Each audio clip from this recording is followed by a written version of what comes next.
This is Pulse of Africa, the face of Ethiopia, the voice of Africa.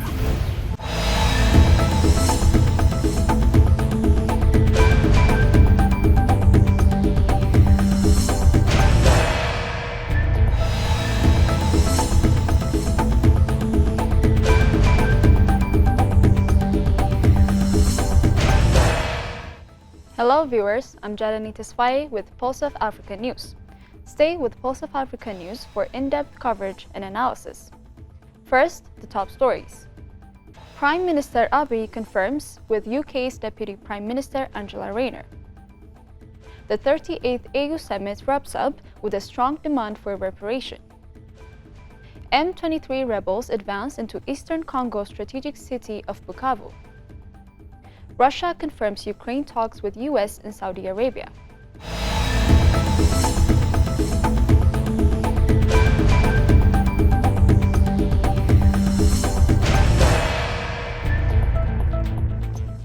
Now, the news in detail.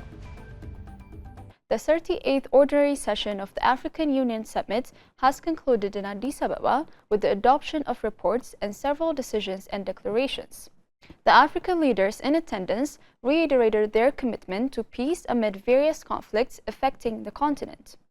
During the two-day summit, the leaders expressed hope that the African Union will live up to its name by initiating reforms aligned with new leadership. African leaders also demanded for reparation for the injustices that Africans experienced during the colonial era. They have endorsed African Union's theme of the year, Justice for Africans and People of African Descent through reparations.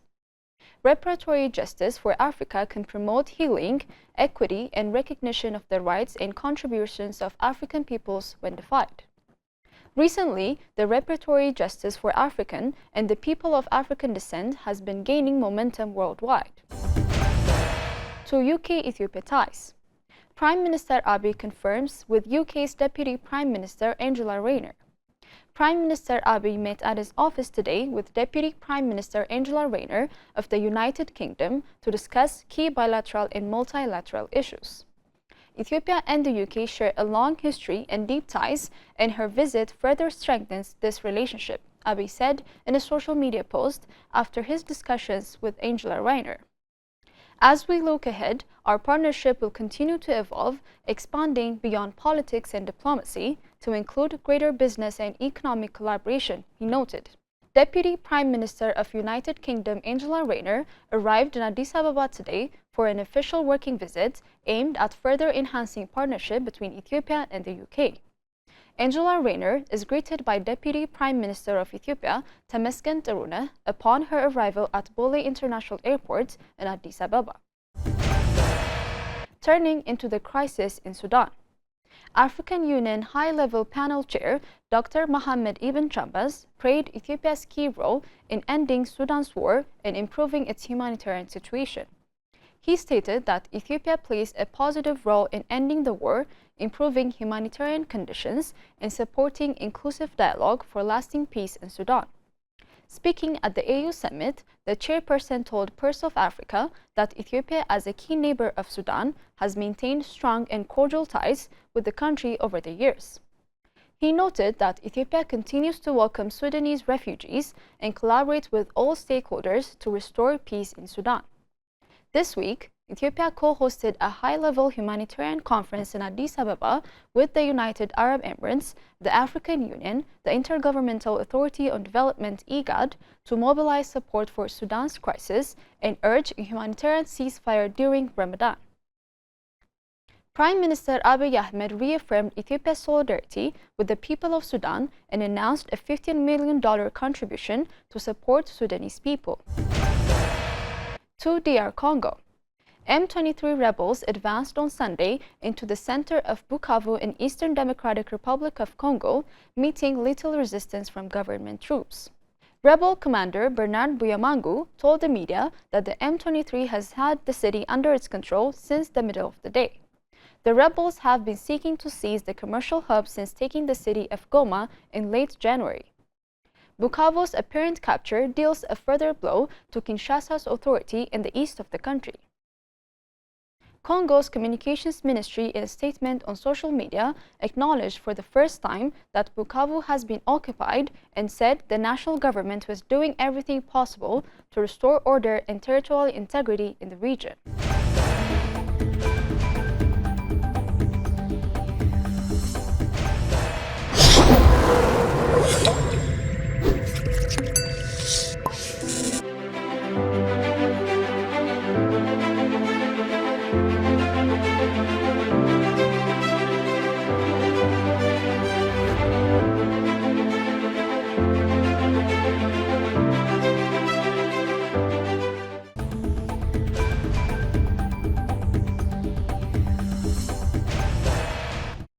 Shifting to Russia and Ukraine.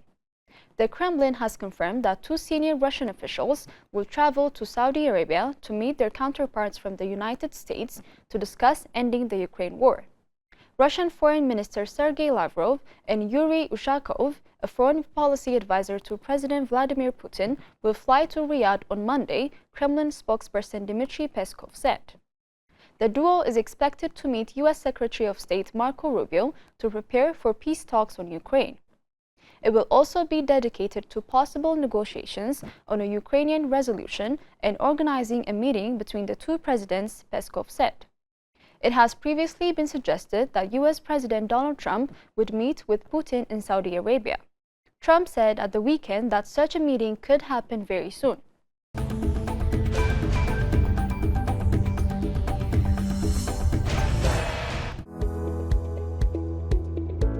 The stories of a resurgent Ethiopia and a burgeoning Africa are here only on Pulse of Africa TV channel all the time.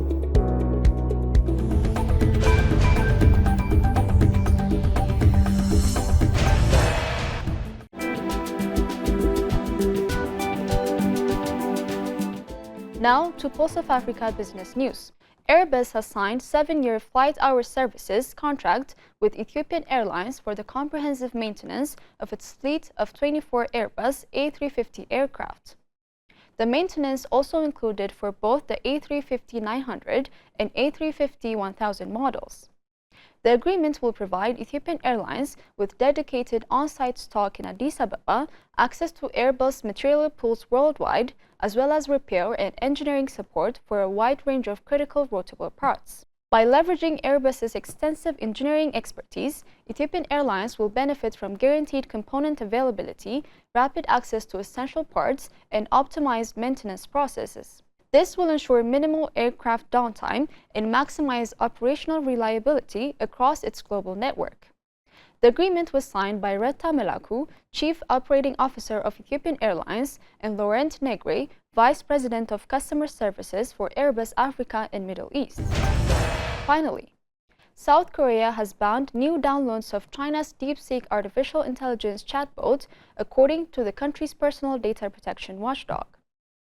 The government agency said the AI model will become available again to South Korean users when improvements and remedies are made to ensure it complies with the country's personal data protection laws. In the week after it made global headlines, DeepSeek became hugely popular in South Korea, leaping to the top of app stores with over 1 million weekly users. But its rise in popularity also attracted scrutiny from countries around the world, which have imposed restrictions on the app over privacy and national security concerns. South Korea's Personal Information Protection Commission said the DeepSeek app became unavailable on Apple's App Store and Google Play.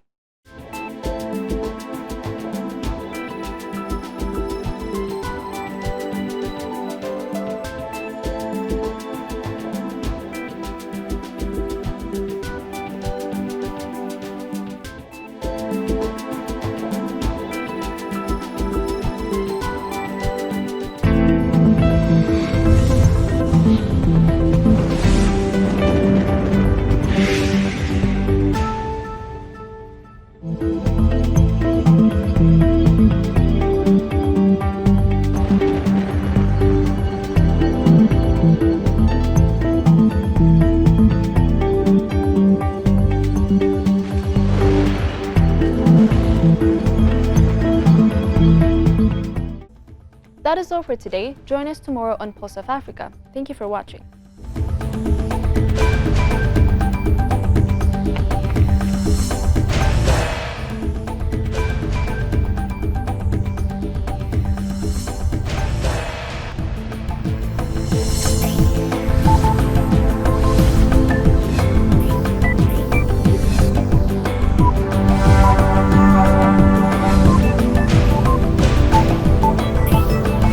This is Pulse of Africa, the face of Ethiopia, the voice of Africa.